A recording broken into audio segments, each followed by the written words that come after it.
안녕하세요. 김성길 목사와 함께하는 GTS 말씀 묵상 시간입니다. 오늘은 5번째 주간의 5째 날 묵상이 되겠습니다.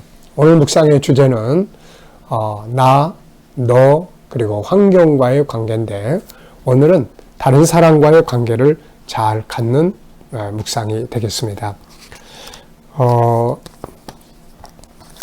우리들의 삶에 가장 중요한 것은 관계라는 말씀을 제가 많이 드리고 있습니다.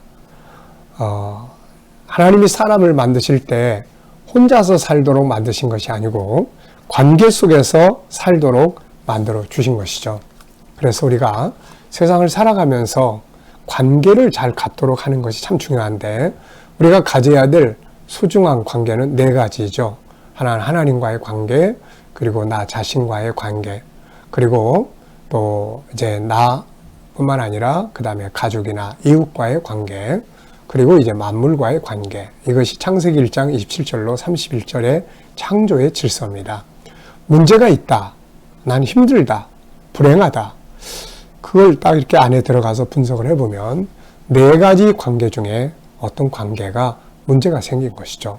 그럼 다시 그 관계를 잘 복구하면 다시 좋은 행복한 삶을 만들어갈 수가 있게 되는 거죠. 오늘은 나, 너, 그리고 환경 중에서 다른 사람과 좋은 관계 갖기를 오늘의 주제로 묵상을 하게 되겠습니다. 자, 그러면 먼저 그림을 한번 분석을 해보겠습니다. 자, 이 그림은 섬과 섬을 이어주는 다리의 모습을 가진 그림이에요. 자, 이 그림을 보면서 느껴지는 것은 무엇인가요? 네, 저는 참 아름다운 곳이죠. 아름답고 또 이 다리의 중요성이 느껴져요. 이 다리가 이쪽 섬과 이쪽을 서로 연결해주는 역할을 하고 있거든요. 이게 없다면은 천상 배를 타고 다녀야 되고 또 아니면 마음대로 자유롭게 아무 때나 갈 수가 없잖아요. 그래서 다리의 중요성을 느끼게 되고요. 자, 그리고 이제 이걸 통해서 얻어지는 결과물들이 자유함, 묶여있는 게 아니라 자유로운 왕래, 그리고 평화, 그리고 또 조화가 느껴지기도 합니다. 조화로움, 하늘, 그리고 섬, 그리고 바다, 다리, 이런 것들이 다 잘 조화를 이루고 있습니다. 그래서 아름다운 거죠. 자, 2번째입니다. 다리는 어떤 역할을 할까요? 네, 다리는 연결을 해줍니다. 연결. 이쪽과 이쪽을 연결해주는 역할을 하는 것이죠. 자, 그리고 이 연결은 그들에게 자유를 주고 교류를 통한 번창과 발전을 가져올 수가 있게 되는 거죠.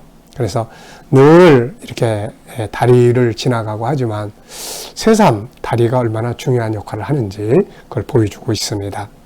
자, 그림에서 가장 중요한 부분은 무엇이라고 생각하나요? 저는 이 그림을 보면서 가장 중요하게 느껴지는 것은 연결과 그 다음에 조화다 이렇게 생각을 해요. 연결. 서로 연결해 주는 거예요. 소통하고 연결해. 다리는 소통의 역할도 하고 연결의 역할도 해주고 참 좋은 것 같습니다. 그리고 조화를 이룰 수 있다는 거, 이게 제일 중요하죠. 자, 3번째입니다. 그림을 보고 떠오르는 이야기나 사람을 적어보기. 이 그림을 보면서 어떤 내용들이 떠오르시는가요? 아마 시골에 살고 또 섬에 살으셨던 분들은 아마 자기 고향을 생각할 수도 있을 것 같고요. 저는 여행을 좀 생각을 해봤어요. 여행이 떠오르네요. 이런 곳을 딱 보면 한번 가고 싶다. 여행.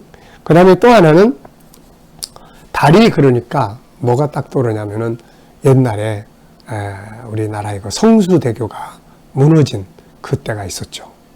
참 비극적인 장면이었죠. 안타깝고. 그래가지고 다리를 딱 보는 순간에 그때 다리가 무너지면 안 되잖아요. 다리는 연결되어 있어야지 다리가 무너지거나 다리가 폐쇄되거나 이렇게 되면은 안 되는 거죠, 이게. 자, 그러면서 또 떠오르는 것이 예수님의 십자가는 다리 역할을 하고 있구나 하는 생각이 들었어요. 하나님과 인간 사이 이렇게 떨어져 있는 그곳을 예수님의 십자가가 다리 역할을 해서 우리에게 아버지께로 갈 수 있게 해주고 천국 역할을 해주고 있는 것이죠. 그런 면에서 예수님의 십자가는 아주 중요한 다리 역할을 합니다. 아마 세상에서 제일 중요한 다리가 바로 예수 그리스도의 십자가의 다리가 아니겠나 싶어요. 천국과 연결시켜주는 다리는 세상에 없잖아요. 또 사람과 사람의 관계, 예수님은 용서라는 다리를 통해서 사람과 사람이 서로 연결되도록 만들어 주셨습니다. 사람과 사람의 관계도 끊어지면 안 되잖아요. 오늘 우리가 내 가족들 가운데 또 주변 사람들하고 혹시라도 이렇게 연결 다리가 끊어져서 소통도 안 하고 지내고 있는, 담 싸놓고 지나는 혹시 그런 분들 계시지 않는지 살펴보시고, 만약에 그렇다면 오늘 이 다리를 보면서 나도 다리 역할, 다리를 놔야 되겠다. 저 사람하고 나하고 다리를 놔서 좀 소통하고 왕래하고 지내야 되겠다. 그래서 관계가 회복되어지는, 다리가 놓여지는 그런 은혜가 있었으면 좋겠습니다. 자, 네 번째는 이 그림 상황이 있기 전과 후의 상황. 다리가 이렇게 놓여졌어요. 앞에는 다리가 없어서 배 타고 다니는 모습을 그릴 수 있을 것 같고요. 그러다 보니까 다리 공사하는 그림도 그릴 수 있고요. 그 다음에는 이 그림, 다음에 그림을 그린다면은 교류와 만남, 그리고 발전, 이런 그림들을 그릴 수 있지 않을까 하는 생각이 듭니다. 물론 요즘에는 섬에까지 다리가 놓여진 섬들이 많다 보니까 관광객들은 많은데 쓰레기 막 버리고 그래서 오염되고 하는 이런 문제점들도 있다고 합니다. 우리가 어디 가면 쓰레기 잘 치우는 것이 제일 중요한 것이죠. 우리 교회도 전에 기도원에 여름철 지나면 휴가객들이 막 많이 오잖아요. 그래가지고 아무데나 그냥 막 음식 찌꺼기들 막 버리고 쓰레기 버리고 막 그러니까 여름 휴가철 지나면은 막 그거 치우느라고 한참 고생하고 애먹었던 일들이 생각이 납니다. 우리 성도들은 어디를 가든지 자기가 앉았던 자리들을 잘 정리하고 오는 거 정말 소중한 일이라고 생각을 합니다. 왜냐하면 천지와 만물을 만드신 분이 우리 아버지고, 우리 아버지가 만들어 놓으셔서 우리한테 맡겼는데 우리가 아무렇게나 막 하면은 안 되잖아요. 자, 그림은 이제 이 다리는 그런 역할을 한다는 거 여러분들이 잘 기억해 주시면 좋겠고요. 자, 오늘 본문 말씀 우리 다 같이 함께 또 읽어 보겠습니다. 로마서 15장 1절로 2절, 로마서 12장 10절, 마태복음 18장 21절로 22절. 지금쯤은 거의 다 암송하셨으리라고 생각을 합니다. 암송하신 분들은 한번 암송해 보시고 아직 잘 안 되시는 분들은 한번 읽어 보시기 바랍니다. 자, 로마서 15장 1절로 2절을 먼저 보겠습니다. 믿음이 강한 우리는 마땅히 믿음이 약한 자의 약점을 담당하고 자기를 기쁘게 하지 아니할 것이라. 우리 각 사람이 이웃을 기쁘게 하되 선을 이루고 덕을 세우도록 할지니라. 로마 12장 10절. 형제를 사랑하여 서로 우애하고 덕을 세우며 선을 이루고 덕을 세우도록 할지니라. 로마 12장 10절. 형제를 사랑하여 서로 우애하고 존경하기를 서로 먼저 하며. 마태복음 18장 21절 22절. 그때 베드로가 나와 이르되 주여 형제가 내게 죄를 범하면 몇 번이나 용서하여 주리이까? 7번까지 하오리이까? 예수께서 이르시되 내게 이르노니 7번뿐 아니라 7번을 70번까지라도 할지니라. 아멘. 자, 먼저 이제 다른 사람과 좋은 관계 갖기. 관계가 바로 다리가 그런 관계를 이어주는 거죠. 오늘 이 묵상을 통해서 혹시라도 가족들끼리 또 다른 사람들끼리 이렇게 화목의 다리가 연결되어 있지 않다면은 오늘 이 묵상을 하면서 좋은 관계를 가질 수 있도록 한번 시도해보는, 다리를 놔보는 그런 날이 됐으면 좋겠습니다. 자, 먼저 감사한 일 3가지 적어 보시기 바랍니다. 그리고 질문 1번입니다. 마태복음 18장 21절을 읽고 느껴지는 건 뭔가요? 감동이 되는 내용이나 의미나 단어나 중요한 것을 적으시면 돼요. 자, 먼저 18장 21절을 보면은 그때 베드로가 나와 이르되 주여 형제가 내게 죄를 범하면 몇 번이나 용서하여 주리이까? 7번까지 하리까, 이런 내용이죠. 뭘 느끼시나요? 저는 세 가지 내용을 좀 생각을 해봤습니다. 하나는 베드로의 용기가 참 대단한 것 같아요. 베드로. 이 베드로가, 딴 사람들은 다 가만히 있는데 베드로가 예수님께 용기 있게 나와서 묻습니다. 네, 그리고 우리가 이런 용기가 참 필요해요. 말씀 들을 때 또 물어볼 수 있는, 이게 공부 잘하는 방법이거든요. 베드로가 지금 그러면서 아주 중요한 주제를 질문을 하고 있어요. 일반과 천재적 재능을 발휘하는 사람들과의 차이점은 여러 가지가 있지만 그 중에 하나는 일반인은 그냥 질문 없이 사는 사람이에요. 그런데 천재적 재능을 발휘하는 사람들은 질문을 많이 합니다. 뭘 들어도 물어보는 거죠. 뭘 이야기를 해도, 뭘 보고 가도 질문을 해서 그 속에 숨겨져 있는 것들을 찾습니다. 베드로는 아주 중요한 질문을 주님께 하죠. 주님, 사람이 내게, 형제가 내게 죄를 범하면 몇 번이나 용서해 줍니까? 중요한 주제를 물어봤어요. 물어봐야 답이 나오는 거죠. 7번까지 해야 됩니까? 그랬더니 예수님께서 7번이 아니라 7번을 70번씩, 70번까지라도 하라고 말씀하시는 답을 얻잖아요. 질문을 해야 답을 얻습니다. 질문을 많이 하는 것이 주도적 삶을 살아가고 아이들은 주도적 공부를 하는 방법이기도 합니다. 자, 세 번째는 7번까지 하리까. 왜 베드로는 이 7번까지 하면 됩니까? 라고 물었을까요? 네. 참, 이게 무슨 의미를 가지고 있는지, 베드로는 아마 이 정도 하면 완전한 사람이라고 생각하지 않았을까 하는 생각을 해봅니다. 자, 여러분들은 무엇을 느끼시는지 느낀 점들을 적어 보시기 바랍니다. 자, 두 번째 내용이에요. 내가 만약 다른 사람의 약점을 비난하고 지적한다면 그 사람의 마음이 어떠할까요? 다른 사람의 약점을 비난하고 지적을 해본 일이 있습니까?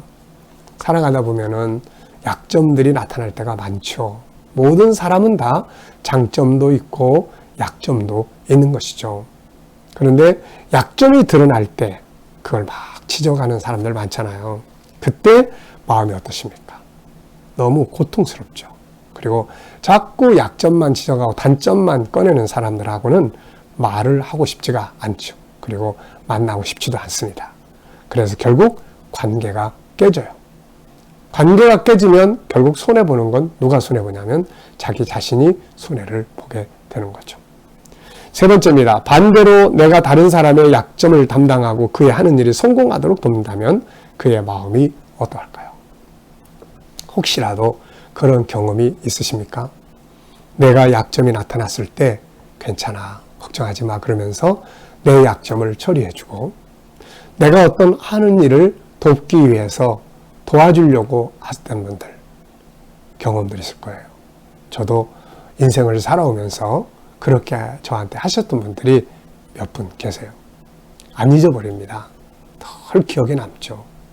사람은 참 희한하게 아프게 한 분도 기억이 되지만 그를 아프게 한 것보다 은혜를 베풀어 주었던 분들이 더 많이 떠오르는 것 같아요, 이게. 그래서 참 고맙죠. 정말 힘들고 어려울 때 도와줬던 사람들. 네. 위로는 하나님이시지만 땅에서도 항상 그 고마움을 갖고 살잖아요. 그래서 기쁨, 또 빚진 마음, 존경, 감사. 네. 이게 사실 예수님의 정신이잖아요. 예수님께서 무엇이든지 너희가 남에게 대접을 받고자 하는 대로 너희도 대접하라. 먼저 돕는 거죠. 먼저 성공을 도와주는 거예요. 결국은 이런 사람들은 자기 자신이 성공하는 인생을 만들게 되는 사람들이에요. 우리가 요셉과 그 왕의 신화를 보면 그런 것 같아요. 그 감옥에 요셉이 억울한 누명을 쓰고 가 있을 때 성실하게 수고해서 인정을 받고 그 감옥에 이제 왕의 신하들이 들어왔잖아요.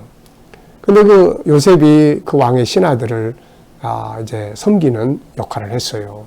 근데 어느 날 그 사람들이 꿈을 꿨는데 너무 근심된 얼굴을 하고 요셉이 그 다음날 만나죠. 그랬더니 요셉이 그들을 돕습니다. 무슨 고민이 있으십니까?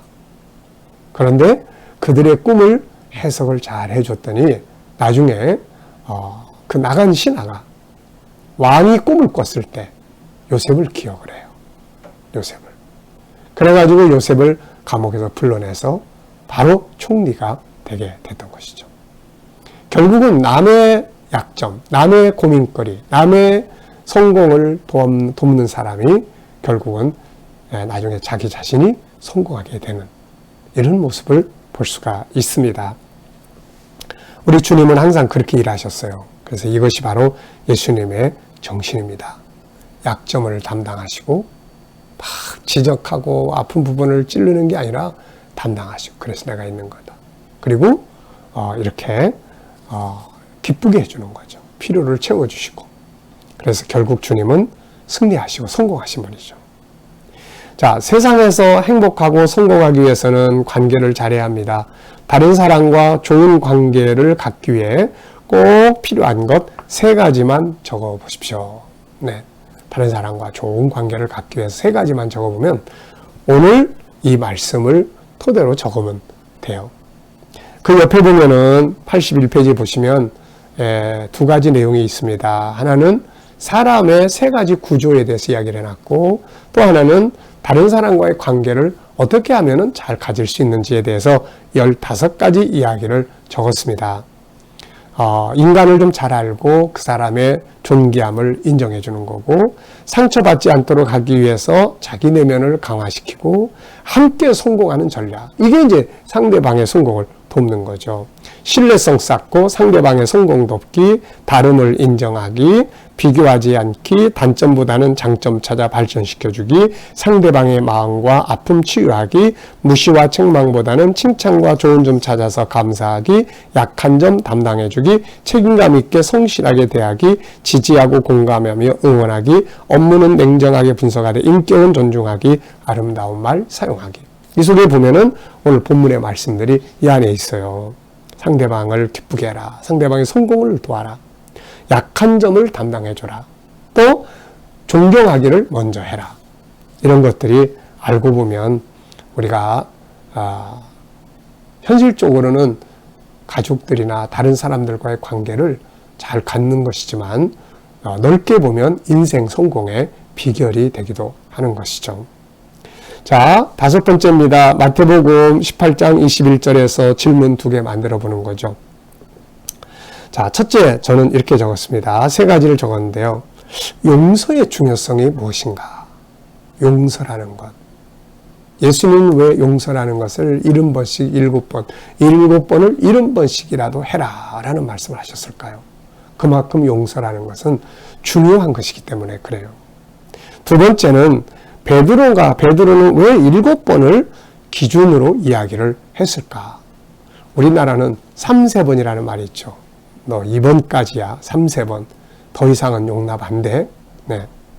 베드로는 왜 7번을 기준으로 삼았을까요? 네. 좀 궁금해요.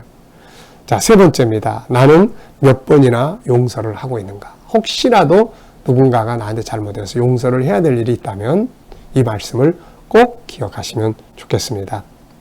자, 오늘도 이제 하루를 살아가시면서 본문 말씀들 속에 들어있는 소중한 교훈들을 기억하면서 오늘 행복하고 좋은 관계를 만들어가는 복된 하루가 되시기 바랍니다. 이제 우리 기도하겠는데요. 기도는 3가지의 내용을 기도하면 돼요. 하나는 오늘 받은 말씀, 또 하나는 오늘 재능 개발은 관계에 대한 기도예요. 관계, 나, 다른 사람, 가족, 친구, 공부, 기술, 업무, 환경입니다.